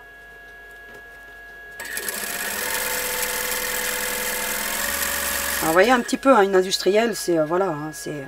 Là, je l'ai réglé à 1400 points, voilà, parce que je suis en train de poser une fermeture. Hein. Mais sinon, quand je fais des grandes longueurs de tissu, des fois, j'ai l'impression que je vais m'envoler avec la machine. C'est vous dire. Hein. Alors, c'est aussi une machine à circulation d'huile. C'est-à-dire que je n'ai pas besoin de la graisser, elle se graisse automatiquement parce que j'ai une jauge d'huile. Donc, je dois faire attention à la jauge d'huile à chaque fois pour qu'elle soit bien graissée. Donc, vous voyez que ça dépasse. Hein. Je vous avais dit, hein, le molleton a tendance à rétrécir un petit peu. Donc, vous laissez un petit peu de marge sur la partie supérieure. Et vous voyez, mais c'est pas grave, hein, si ça dépasse, après on vient ajuster, on coupe. Hein. Vous voyez, j'ai passé une première couture, d'accord? Et bien maintenant, vous allez prendre vous votre pied à zip, vous allez mettre votre aiguille sur la gauche, d'accord? Et puis vous allez suivre la rainure du zip. Alors comment je fais moi? Vous voyez, je me vais vraiment au plus proche. Alors je vais partir avant, comme ça au moins. Et puis bah écoutez, avec votre doigt, vous faites ce genre de mouvement. Regardez. Vous obtiendrez toujours une qualité professionnelle en faisant ainsi. Regardez, regardez, regardez mon zip. Je longe. Vous voyez, mon pied il est étroit, donc là moi je peux l'utiliser, il n'y a pas de souci. Regardez un petit peu. Regardez. Vous voyez? Donc c'est quelque chose que je vous ai déjà montré, mais de temps en temps, voilà, hein, faire un petit rappel. Et cette technique pour ce genre de sac, que ce soit les sacs ronds, tout ce qui est sac rond en général, où vous avez toujours une latérale qui... Le montage est toujours identique. Hein. Ça ne changera jamais. Hein. Vous aurez toujours besoin d'un biais, vous aurez toujours besoin... voilà. Ce genre de sac, voilà, on est toujours obligé de passer par ces étapes-là. Et puis ensuite, voilà ce qu'on obtient. Et vous allez voir que quand on va le retourner, bah écoutez, vous voyez qu'il en aurait manqué que 2-3 mm. Regardez un petit peu là, je vous le mets hein, pour que vous voyez. Hein. Vous voyez, le trait il était ici, regardez un petit peu. Vous voyez un petit peu? Alors ensuite, qu'est-ce que vous allez faire? Vous allez bien mettre tout en alignement. Alors moi, ce que je fais, hein, c'est que je mets des pinces. Hein. Et vous voyez, j'avais laissé un petit peu de marge et regardez, au final, après, regardez, ça va bien s'ajuster. Et ce que je fais, bah, c'est que soit vous mettez des épingles, vous voyez, vous mettez des petites épingles comme ça, et puis vous mettez bien à plat. Éventuellement, vous pouvez aller repasser, moi je ne vais pas repasser. Hein. Mais si vous allez repasser, ça va aplatir votre molleton. Hein. Il va perdre du volume. Hein. Et moi, là, sur le côté, j'aime bien ce petit côté gonflant, alors vous faites comme vous voulez. Vous voyez, j'en mets tout le long. Et après, on coupera l'excédent de tissu, hein. C'est pas grave. Hein. Tout ce qui est excédent, on coupera. Mais faites comme ça, éventuellement même pour les autres sacs, hein, que je vous ai déjà montré, parce que parfois, tout dépend du molleton que vous allez utiliser, vous risquez d'être à court de tissu. Et puis ensuite, bah écoutez, on va faire une petite couture. Alors là, on va faire un point large hein, de 3 pour fixer le zip, pour éviter que la doublure ne vienne à se prendre dans le zip. Alors voilà, hein, vous y allez hein, tranquillement. Vous avez vu, hein, toujours avec ma semelle étroite. Et puis, bah écoutez, je regardais. En une opération, je fais tout. Alors cette couture est très importante, hein, il faut la faire, parce que sinon, vous allez vous rendre compte que la doublure va se prendre dans le zip et franchement, ça ne fera pas une jolie finition. Alors moi j'ai pris des fils contrastants. Hein. Vous, si vous avez du mal à faire des couture droite, ça va de soi que vous prenez du fil ton surtout. Hein, ne faites pas comme moi. Hein, donc, si vous avez du mal à coudre droit. Donc moi, j'ai pas de souci à coudre droit. Et vous verrez que ma couture, elle sera jolie d'un bout à l'autre. Vous voyez un petit peu. Hein. Vous voyez? J'ai une belle couture. Si vous avez du mal, ton sur ton. Ça va de soi. Une fois qu'on a fait ça, bah, vous allez faire une petite couture de sécurité pour maintenir le tout. Alors, je vous montre très rapidement. Hein. Hop, vous vous mettez là. Et puis, vous allez faire une petite couture de maintien pour que la doublure ne vienne pas à vous gêner dans les prochaines étapes. C'est très important de tout fixer. Et puis, regardez, hein, ça se fait très bien. Hein, donc, avec une industrielle, il n'y a vraiment pas de souci. Vous voyez un petit peu? Et pareil ici au bord. Hein, donc, ensuite, je vous recommande de faire d'abord la grande longueur et puis ensuite les latérales. Hein. Une petite chose, parce que je vais en profiter, hein, parce que je vais terminer donc certaines étapes donc hors caméra. Une fois que vous avez fait tout ceci, je vous recommande de changer d'aiguille. Donc peut-être que je vais oublier de vous le dire tout à l'heure. Je vais donc faire l'autre partie du zip, hein, la même procédé, hein, avec la petite bande de 3, hein, pareil. Hein, je vais mettre endroit contre endroit le zip, la doublure, puis je vais retourner. Je vais faire les étapes que j'ai fait là. Une fois que vous avez fait ça, changez d'aiguille. Vous prenez une aiguille de 100. 100, ça va très bien. 100, 110. Parce que sinon, lorsqu'on va avoir à coudre les différentes parties, vous allez avoir un souci avec l'aiguille. Si elle est trop fine, elle va casser. Et lorsqu'on va faire les prochaines coutures, vous n'y arriverez pas. Donc je vous recommande de changer d'aiguille une fois que vous avez fait toutes ces étapes du zip. D'accord? Donc je vais le faire terminer hors caméra et je reviens vers vous. Voilà ce qu'on obtient. Vous avez vu, j'ai fait l'autre partie, j'ai fait mes petites coutures de sécurité. Tout est parfait. Donc maintenant, bah écoutez, je vais prendre mes petits ciseaux, hein, donc les multifonctions. Je vais couper un bout du zip. Alors, il faut toujours qu'il y ait un côté pour l'emboutir moins grand que l'autre. Vous voyez un petit peu, hein, pour que vous ayez plus de facilité. Alors vous y arriverez mieux que moi parce que là, moi, je ne suis pas à plat. Non, logiquement, mettez-vous à plat, c'est plus facile. Et puis, vous allez emboutir. Hein. Voilà, moi, je ne suis pas à plat du tout, alors ça va peut-être être un peu compliqué. Et puis, vous faites un essai. Alors, vous voyez, je suis tombée bien, hein, pile poil. Hein. Vous voyez, vous devez vraiment être en alignement. Vous en emmenez un vers le milieu, comme ceci. Bien entendu, vous ne coupez pas votre zip pour que vous ayez. Vous allez faire le même procédé avec l'autre de l'autre côté. Alors là, par contre, j'ai laissé beaucoup moins. Donc, alors, je vais, hop, couper un petit bout comme ça.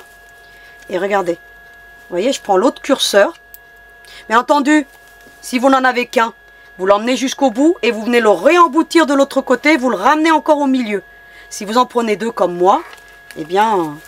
Vous regarderez le sac rond, hein, donc je vous ai montré le sac ourson aussi, comment j'emboutis les zips comme ça. Hein.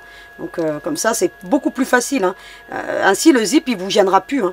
Et puis, vous aurez des plus belles finitions. Alors là, vous voyez, je ne suis pas en face.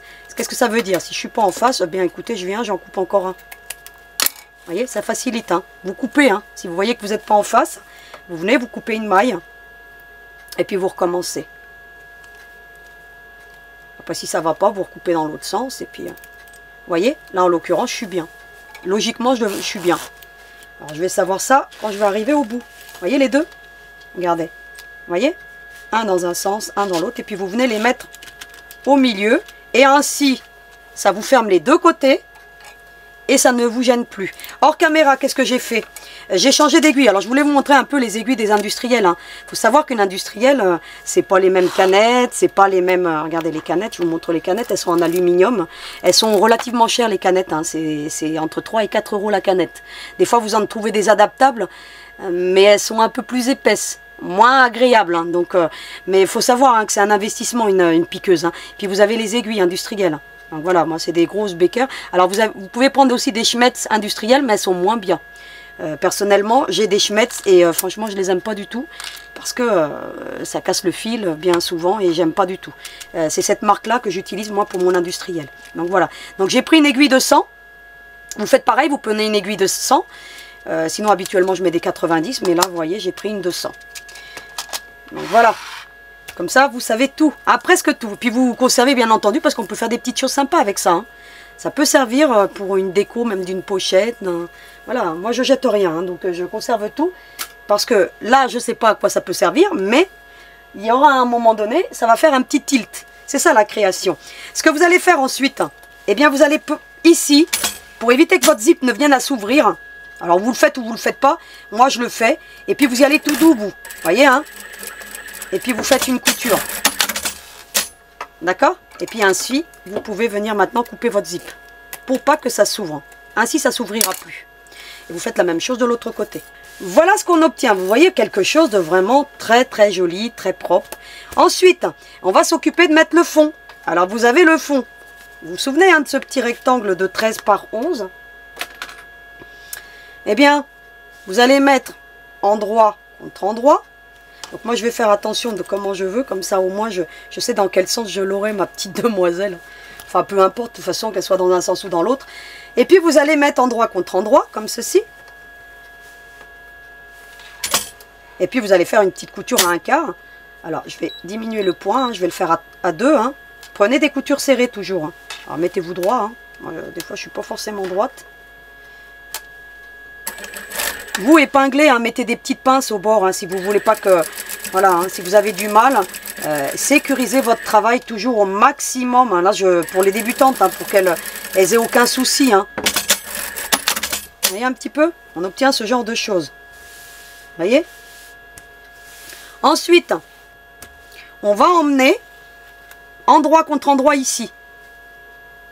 Comme pour le sac rond, le sac ourson, pareil. Hein. Sauf que là, bah, c'est plus étroit. Donc je vais vous montrer parce que comment je fais. Parce que vous allez voir que pour mettre la petite doublure ensuite, c'est plus compliqué. Vous voyez, vous entendez les claques, hein. Si on n'a pas des aiguilles épaisses, l'aiguille, elle casse, hein, c'est sûr. Hein. Donc moi, j'ai pris une 200, ou vous une 110. Essayez avec une 100. Si vous voyez que ça casse, vous prenez une 110. Vous voyez ce qu'on obtient, hein. Regardez. Alors maintenant, qu'est-ce qu'on va faire? Ici, on va mettre endroit contre endroit. Et on va venir appliquer la petite doublure. Moi, ce que je fais, je le fais dans l'autre sens. Comme ça, je couds sur la couture si vous voulez. Regardez. Hop. Je retourne. Je mets une petite pince, c'est très important parce que là, la doublure, avec le molleton, ça risque de bouger. Donc vous, vous en mettez plus. Hein, donc, et puis, je viens, je repasse par-dessus. Regardez.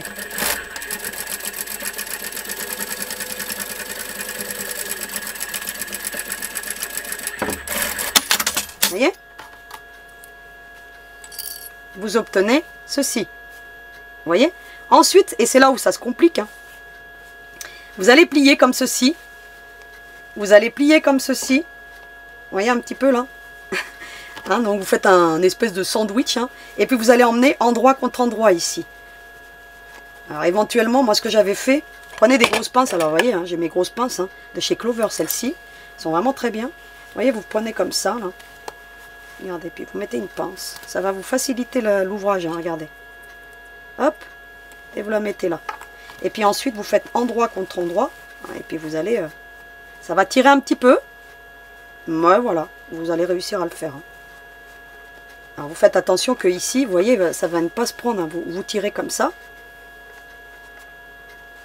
Alors j'ai calculé ce fond pour que vous puissiez le faire. Hein. D'accord ? Que si je l'avais fait plus étroit, c'était juste pas possible de faire comme ça. On aurait été obligé de mettre un biais. Mais là, je voulais qu'on ait des belles finitions et sans avoir besoin d'appliquer un biais. Alors, je vais en mettre une autre ici parce que ça tire. Regardez, hop. Alors, je vous remettrai ces petites pinces. Hein. Elles sont juste top. Hein. Et puis, vous tenez, hein, vous voyez, avec votre main. Et là, je couds dans ce sens-là, mais voilà. Une marge à un quart, hein, toujours.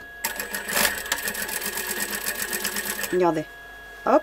Et on emmène jusqu'au bout. Au niveau du zip, vous faites attention, vous, hein, vous y allez doucement. Hein. Vous voyez que même moi, avec mon industriel, j'y vais tout doux. Hein, parce que je ne veux pas casser des aiguilles, et d'autant plus que dans les industriels, les aiguilles, bah, elles ne sont pas données. Hein. Je peux vous assurer que, voilà. Hein. Vous voyez un petit peu hein, ce que ça donne. Et puis ensuite, bah écoutez, hein, vous allez défaire ce sandwich. Hein. Regardez. Hop. Vous allez tout passer à travers, comme ceci. Regardez, hop, hop, hop, hop, hop. Et vous obtenez tout dans le bon endroit. Qu'est-ce qu'on va faire maintenant? Bah écoutez, on va tendre. On va bien tendre. Éventuellement, vous mettez des petites épingles dans ce petit fond. Vous voyez? Elle est contente, elle est dense, hein, vous avez vu? Elle s'éclate. Hein. Regardez, hop. Et maintenant, on va venir mettre la petite couture de maintien, si vous voulez. C'est un peu petit. Ce que vous faites, vous voyez, vous mettez en décalé comme ça. Hein, je vous montre bien. Et puis vous tendez. Et puis ici, vous allez prendre un point de 3. Hein. Cette couture est très importante. Pourquoi? Parce que sinon, votre zip, il va mal ouvrir ou mal fermer. Et c'est très important. Alors vous prenez du ton sur ton si vous voulez. Moi, bah écoutez, je vais la faire comme j'ai fait tout le reste. Hein, regardez. Et puis vous tendez bien, regardez.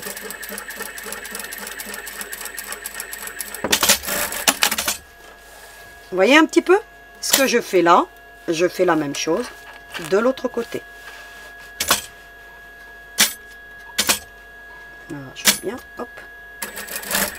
Au niveau du zip, on y va tout doux. Hein. Vous voyez que je fais pas de la vitesse. Hein. Puis après, je peux y aller. Hein. Et on a terminé cette partie-ci. On peut laisser encore les épingles. Ce que je fais ensuite, moi, c'est que je viens faire une petite couture de sécurité ici. Puis éventuellement, je viendrai réajuster ici parce qu'il y en a un petit peu de trop. Il y a une petite pointe. Alors avec le molleton, des fois, ça fait des petites pointes. Tout ça, voilà, hein, donc vous le savez hein, maintenant. Et puis vous venez faire une petite couture de maintien. Sécurisez toujours votre travail parce que sinon, vous allez voir que la doublure, si elle bouge, ça va se voir hein, sur l'endroit après. Hein, d'accord? C'est très important, toutes ces petites coutures que je vous montre. Hein. Alors ici, j'ai peut-être tiré un petit peu de trop. Bon. Voilà. Vous voyez, je vais tirer un petit peu. Hein. Et puis, je vais venir faire ma petite couture. J'ai oublié de vous montrer la petite languette. Alors, vous vous rappelez les petits rectangles de tissu de 6 par 7. Alors, dans la longueur de 7, là, je suis dans la longueur de 7. Je mets endroit contre endroit.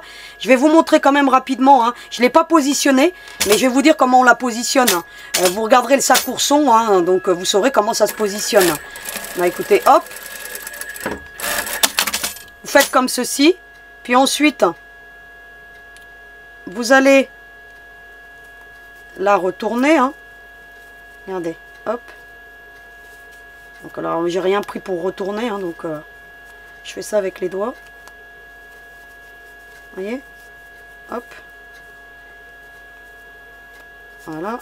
Ça va plus vite avec un retourne-biais. Hein. Et puis ensuite, vous emmenez la couture au milieu, comme ceci. Ça fait très joli. Et puis, vous obtenez votre petite languette. Alors, la languette, une fois qu'on a sécurisé le... Vous avez vu tout à l'heure, on avait sécurisé le zip. Avant de mettre le fond, vous positionnez votre languette comme ça au milieu. Et après, vous venez mettre votre fond. Endroit contre endroit, comme ceci. Et puis, la languette, elle restera dedans. D'accord? Donc, voilà. Donc, je voulais quand même vous montrer. Là, je ne la mets pas, moi, parce que je trouve que... Comme j'ai un double curseur ici, donc, j'ai pas de nécessité de le faire. Si vous utilisez qu'un seul curseur, mettez la petite languette parce que ça facilite pour ouvrir. Donc, voilà, pour la petite languette. Ça, je vous ai montré ça très rapidement. Ensuite, qu'est-ce qu'on va faire? On va déterminer les milieux. Ici, regardez. Vous allez bien positionner comme ceci. Vous allez, vous voyez, hein, ici, voilà, vraiment hein, bien, hein, vous voyez, hein, comme ceci. Vous allez faire une marcation de ce côté. Alors, moi, je ne suis pas à plat pour la faire, donc éventuellement, on enlève l'épingle. Vous en faites une. De la même manière, vous vous mettez bien comme ça à plat, vous mettez tout bien à plat. Vous voyez, hein. C'est très important de bien faire ces marcations. Vous allez comprendre qu'il faut toujours répartir. Donc, regardez, hop. Vous voyez, hein. De la même manière, je repositionne et éventuellement, si vous avez peur de bouger, hein, une petite pince, ça paye pas de mine. Regardez, hop. Voyez. Et vous allez faire les marcations sur la partie supérieure aussi. Voyez un petit peu. Alors positionnez le zip de façon à ce qu'il ne vous gêne pas ici. Ne l'ouvrez pas, surtout entièrement, le zip, hein, pour vérifier, hein, d'accord. Faites éventuellement un petit essai pour voir si ça coulisse bien, mais ne l'ouvrez pas jusqu'au bout, hein, parce que sinon ça va vous gêner, et puis voilà. Hein. Et puis ici, j'avais déjà fait, hein, donc voilà, hein, c'est pile poil bon. Et on a fait donc ces petites marcations. Une fois qu'on a fait ça, c'est très simple. Vous avez la partie la plus étroite, vous allez prendre le devant, d'accord. Et vous allez mettre endroit contre endroit. Alors on va retourner, hein, cette fois-ci. Et vous allez mettre, ici j'ai fait pareil, une marcation ici, une marcation, donc j'ai plié en deux, hein, d'accord. Éventuellement, pour pas que les ailes vous gênent, moi ce que je fais, que j'ai fait parce qu'on ne sait jamais, hein, ça peut riper. J'ai mis une petite pince, d'accord. Regardez, ça paye pas de mine.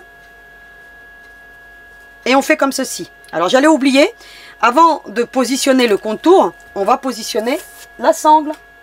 Vous avez la petite sangle qu'on avait faite. Eh bien vous allez venir la mettre au milieu.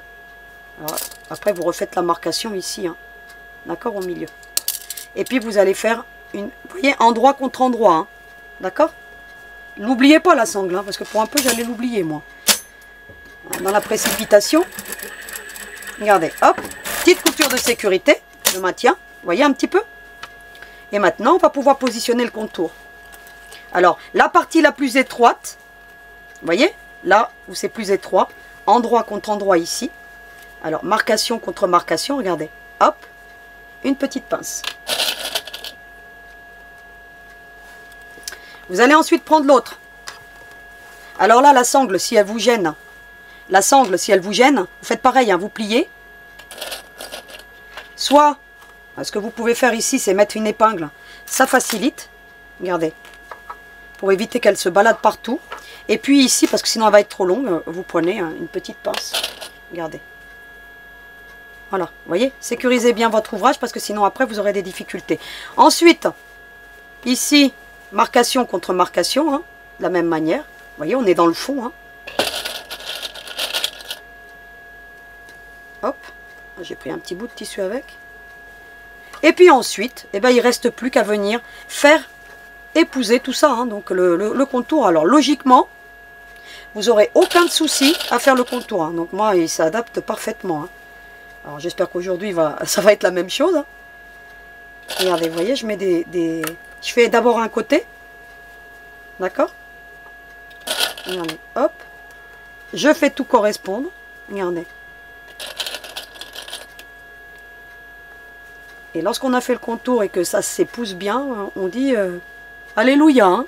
D'accord? Mais vous voyez que, bah écoutez, si vous respectez bien les marges de couture, eh bien, vous n'aurez aucun souci. Alors là, vous voyez, ma doublure, elle n'a pas trop tenu. Mais c'est pas grave, hein, je vais la tenir quand même, moi. Hein, elle va tenir. Je vais mettre plein de pinces, comme ça, je suis sûre qu'elle ne va pas se faire la malle. Vous voyez un petit peu? Une fois que j'ai fait... Et vous voyez, hein, il n'y a pas un millimètre de trop. Hein. Donc, ensuite, bah écoutez, je fais la même chose de l'autre côté. Voilà ce qu'on obtient. Vous avez vu? C'est plutôt joli, hein. Vraiment, les coloris, voilà, ils se marient plutôt bien. Alors, ça fait vraiment girly, hein, pour le coup. Et ensuite, bah écoutez, vous allez coudre tout le contour. Alors, moi, je fais toujours moins qu'un quart. Parce que comme après, je vais mettre le biais, pour éviter que ma couture, elle se voie. Ce que je fais, bah, je suis le pied de la machine, tout simplement. Alors, j'y vais tranquillement, regardez. Hop, hop, hop, hop. Et puis, vous allez faire tout bien, bien, bien épouser, regardez. Vous y allez tranquillement. Vous tracassez pas, allez-y. Puis en plus, vous avez mis une aiguille épaisse, donc vous n'aurez pas de soucis. Les aiguilles ont une importance capitale lorsqu'on fait des sacs, hein, parce que vous avez des épaisseurs et sinon ça casse et après vous vous retrouvez avec un budget en aiguille qui est vraiment faramineux. Donc c'est quelque chose que une fois qu'on a compris qu'il faut changer d'aiguille, ben, on n'a plus de soucis hein, avec nos machines. Et en plus elle peine moins la machine. Hein. Donc voilà. Hein. Pensez à la changer, l'aiguille. Pas la machine. Hein. Enfin, si vous voulez la machine, après c'est autre chose. Vous voyez un petit peu, hein. Et puis, bah écoutez, on y va, tranquille, hein. Je fais mon petit tour, hein, mon petit bonhomme de chemin. Vous voyez, je tiens avec mes doigts, et puis voilà. Hein. Essayez d'être constant dans votre couture, de suivre votre pied de machine. Là, vous pouvez suivre votre pied de machine, hein. Vous n'êtes pas obligé de faire des coutures à un quart, hein.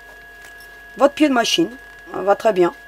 Sauf s'il est large, hein, faites attention, hein, parce que sinon après, ça va pas faire joli.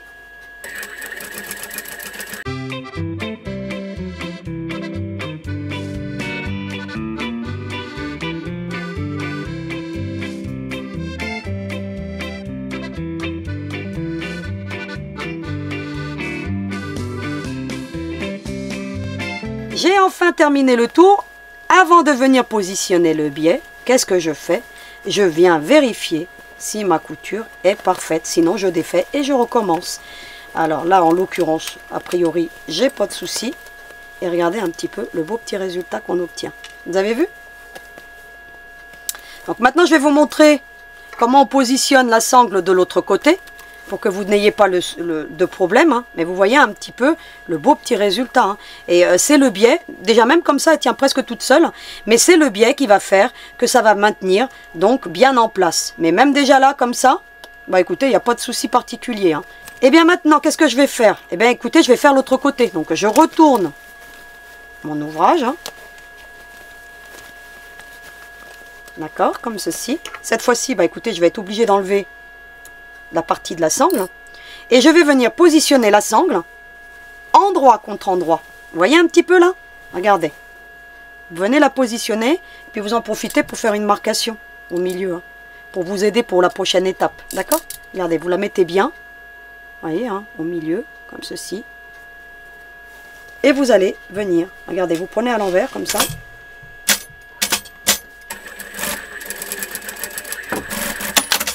Vous voyez, elle est endroit contre endroit, hein. Regardez. Et puis ensuite, vous allez éventuellement, vous prenez ça sera beaucoup plus facile. Sinon, la sangle risque de bouger. N'oubliez pas de mettre une épingle ici. C'est très important. Sinon, elle va bouger et vous allez voir que vous allez obtenir un résultat qui va être catastrophique. Ensuite, vous allez prendre la marcation qui est ici au milieu. Vous allez mettre marcation contre marcation, tout simplement, comme ceci. Donc ça, je ne vais pas le coudre devant vous. Et puis pareil ici, regardez. Je vais le terminer hors caméra, ce petit sac. Regardez, marcation contre marcation, comme ceci. Et puis ensuite, bah écoutez, je vais faire épouser tout le contour, hein, comme j'ai fait tout à l'heure. Hein. Donc là, je vais le faire très rapidement hors caméra. Je ne vais pas le coudre devant vous. Je vais maintenant vous montrer le biais pendant que je suis dans cette étape-ci. Je vais vous montrer le biais. Oh, je vous avais fait couper une grande longueur de... Bon, moi j'en ai coupé 2 parce que mon tissu il n'est pas très large. Et donc j'ai un petit souci avec mon tissu parce que c'est du tissu qui est vraiment pas large du tout. Hein. Habituellement un tissu ça fait 1,40 m de large et là je crois qu'il fait moins d'1,20 m. Donc c'est vous dire. Et j'ai été obligée de couper 2 longueurs. Ce que vous allez faire, vous allez prendre votre biais. Vous voyez, j'ai coupé la pointe. Hein. Je vais faire pareil de l'autre côté, comme ça ne me gênerait plus. Vous voyez, hein. Parce que vous voyez, c'est la lisière. Hein. Donc la lisière, il ne faut pas la laisser, sinon ça ne fera pas joli. Vous les conservez, hein, les petites chutes. Hein. Ça peut servir. Hein. Hop. Et puis, bien entendu, vous allez plier en 2, comme ceci. Comme ce qu'on fait habituellement, je vous ai déjà montré comment on fait ce genre de biais. C'est pour ça que je vous le montre très rapidement. Vous allez coudre, vous voyez, avec une petite couture de sécurité, hein, tout le long. Ce que vous allez faire, donc maintenant, vous voyez, j'ai fait ma petite bande de biais. Eh ben, vous allez le positionner tout simplement. Hein. Alors, moi, j'aime bien le positionner dans ce sens-ci, vous voyez, pour ensuite venir le plier dans ce sens-ci. Donc après, vous faites comme vous voulez, vous. Je positionne comme ceci, vous voyez un petit peu. Éventuellement, je peux m'aider. Vous voyez, je le mets en 45 degrés. Hein. Vous voyez, là, je suis dans le fond. Je commence toujours par le fond, parce que c'est la partie qui est moins visible. Vous voyez, et puis je viens, je positionne mon biais de cette façon. Donc, je ne veux pas le coudre entièrement devant vous, hein, parce que j'en vois pas l'intérêt. On en a fait plein des biais lorsqu'on a fait des pochettes, on a fait des tas de choses comme ça. Donc, je vous montre juste comme ça, rapidement. Je vais le positionner hors caméra, hein, mais vous avez vu, hein, avec votre pied de machine, hein, vous faites voilà, votre marge. Hein. Cette fois-ci, vous pouvez faire votre marge de couture. Et puis, vous allez le positionner tout le contour, comme ceci. D'accord? Et donc, je le fais, je termine l'autre côté hors caméra. Et puis ensuite, bah, je vous montre un petit peu comment on le plie dans l'autre sens. Alors, à tout de suite. Je suis donc arrivée presque au bout donc de mon biais, hein, donc j'ai déjà fait l'autre, hein, donc j'en ai profité aussi. Et puis bah écoutez, je viens maintenant quasiment terminer, donc je vais terminer ma couture, hein, regardez un petit peu, vous voyez, hein, j'ai toujours mon biais. Et puis bah écoutez, je vais passer par-dessus l'autre, le démarrage en fait, hein, regardez, vous voyez, hein, donc la pointe que j'avais fait ici, je vais un peu plus loin et je fais pareil, toujours pareil, mon angle à 45 degrés, regardez. Vous voyez, regardez. Hop, hop, hop, hop, je l'emmène jusqu'au bout, je passe par-dessus. Et voilà ce qu'on obtient. Vous avez vu un petit peu, hein. Regardez, je vous le mets là pour que vous voyez bien. J'en profite maintenant pour venir couper l'excédent de la bande. Hein, je conserve, hein, parce que ça peut servir pour autre chose. Et puis, maintenant, bah écoutez, je vais retourner mon biais. Par contre, ici, vous voyez que ça forme une petite pointe. Ce que vous faites, vous dégarnissez un petit peu. Vous voyez, un petit peu. Pareil, hein, si vous avez été un peu trop loin dans vos coutures, vous dégarnissez pour que vous ayez suffisamment de biais. Hein. D'accord, voilà, vous coupez un petit peu comme ceci, regardez, voilà. Vous voyez, ces ciseaux, elles sont vraiment polyvalentes. Hein. Regardez, hop. Vous voyez un petit peu. Et puis ensuite, bah, il ne vous reste plus qu'à venir, regardez, admirer le résultat, hein, avec quelque chose de très propre. Hein. Regardez un petit peu. Ici, pareil, hein, si vous voyez que vous en avez trop, vous voyez un petit peu quand on plie, hein, parfois, bah, vous venez, vous ajustez votre... Hein, vous laissez un petit peu comme ça. Regardez, hop, vous coupez tout ce qui dépasse pour que vous ayez suffisamment pour retourner votre biais. D'accord, regardez. Vous voyez un petit peu. Hop, hop, hop, hop. Et il ne vous reste plus qu'à venir mettre des petites pinces maintenant et puis coudre tout le petit contour. Hein. Regardez, comme ceci. Et puis, bah écoutez, ça je vais le faire hors caméra parce que vous avez compris. Hein, donc je vais faire tout le tour comme ceci. Vous voyez un petit peu. voilà, hein, donc je vais continuer à mettre des épingles. Je vais faire ensuite une couture, tout le contour. Et puis, bah écoutez, je reviens vers vous pour vous montrer un petit peu ce beau petit résultat. Alors, à tout de suite. J'ai donc terminé mon biais, vous avez vu, j'ai fait toute la couture, tout le contour. De l'autre côté, la même chose, vous voyez un petit peu, ça fait des jolies finitions. Alors prenez un ton sur ton si vous voulez, vous. Bon, moi j'ai utilisé le même fil, mais bon, ça se verra pas, hein, donc, parce que le biais il va rester dans le renfoncement. Si vous voulez, c'est pour que bah, ça reste propre, hein, c'est, voilà, hein, donc c'est... Et puis, bah écoutez, ensuite, bah, qu'est-ce qu'il nous reste à faire? Donc là, je vais enlever la petite pince. Et bien, à retourner, hein, regardez. Vous voyez là, on a l'impression qu'elle est à l'envers, mais quand vous retournez, eh bien, écoutez, elle va se mettre à l'endroit. Donc alors on vient, hop, on retourne. Hein. On fait tout bien ressortir. Regardez. On se retrouve avec des super finitions. Regardez un petit peu. Vous avez vu un petit peu? Regardez un petit peu ce côté-ci. Et puis l'autre côté de la même manière. Hein. Hop, hop, hop. On met tout ça. Le biais, c'est ce qui permet, bah écoutez, d'avoir quelque chose, bah écoutez, de juste joli. D'accord? Donc il a une belle touffe, hein. Vous avez vu? Puis ensuite vous n'avez plus qu'à déplier les ailes. Hein. Donc là elles vont rester un petit peu pliées, mais après vous allez voir que, bah écoutez, et puis hop, d'un côté vous refermez de l'autre, et puis regardez ce qu'on obtient. Donc elle a une belle touffe. Hein. Regardez les belles finitions. Alors après vous faites bien tout ressortir, hein, vous. Hein. Regardez comme ça, hein. Vous mettez votre doigt à l'intérieur, et puis regardez à l'intérieur les belles finitions qu'on obtient hein, quand on l'ouvre. Hein. Regardez un petit peu. Vous avez vu, hein? Je vous l'ouvre entièrement, vous voyez, ça s'ouvre complètement. Et puis, regardez un petit peu comment c'est joli. Vous avez vu? Alors, vous auriez pu mettre une poche ici, hein, si vous voulez. Hein. Vous auriez pu. Hein. Donc, voilà. Donc, moi, je n'ai pas fait parce que c'est un emballage. Hein. C'est plus un emballage cadeau ou pour les enfants, pour aller chercher les œufs dans le jardin.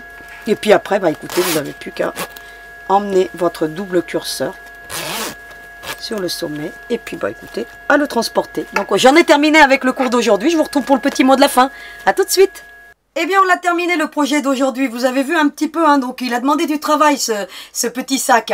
Alors, à savoir, vous pouvez bien entendu le décliner pour les adultes, en utilisant du jean. Au lieu de faire, bah, écoutez, la forme d'un œuf ici cassé, vous mettez l'initiale de la personne à qui vous le destinez. Si vous avez une brodeuse, eh bien, vous pouvez mettre une broderie. Voilà, déclinez-le, hein, donc, en version vraiment tout à fait originale et qui vous est propre, bien entendu. Alors, vous avez vu, hein, un petit garçon, une petite fille, eh ben, il me restera plus qu'à les offrir avec des chocolats, donc pour la Pâques. Donc moi maintenant, bah écoutez, je les mets de côté parce qu'on a terminé ce cours. Eh bien, on va se concentrer la semaine prochaine sur le petit Ben. Et vous allez voir que ce petit Ben, eh bien, écoutez, on va commencer par lui faire le corps. Je vais vous donner la technique de comment j'ai surtout fait la démarcation des doigts pour les petites jambes. Certains détails, on va les voir parce que ils sont pas identiques à la petite lapine, mais je vais passer beaucoup d'étapes comme celle, par exemple, des mains, de la broderie du visage, parce qu'il n'y a pas nécessité que je vous le montre. Voilà, donc il y a beaucoup de techniques dans ce petit lapin qui sont un petit peu identiques à Betty. Donc voilà, donc juste la petite différence au niveau du corps. Et bien entendu, dans la vidéo suivante, qu'est-ce qu'on va faire? Eh bien, on lui fera la petite salopette, tout simplement. Et ensuite, dans la dernière vidéo, eh bien, on lui fera le chapeau, la petite carotte, et vous verrez tous les petits détails qu'on verra, notamment je vous montrerai comment je vais le peindre et tout ça, parce que pour lui apporter un petit peu de couleur. Et je ne sais pas encore si je vais mettre des œillets sur le chapeau, donc je vais réfléchir, et pour qu'il ait les oreilles qui sortent du chapeau, pourquoi pas. Donc je vais étudier la chose pour que vous ayez un projet abouti. Et donc maintenant, bah écoutez, il ne me reste plus qu'à vous souhaiter une très jolie semaine. On vous embrasse très fort, moi et ma petite troupe, et vous n'oubliez surtout pas, hein, à vos aiguilles!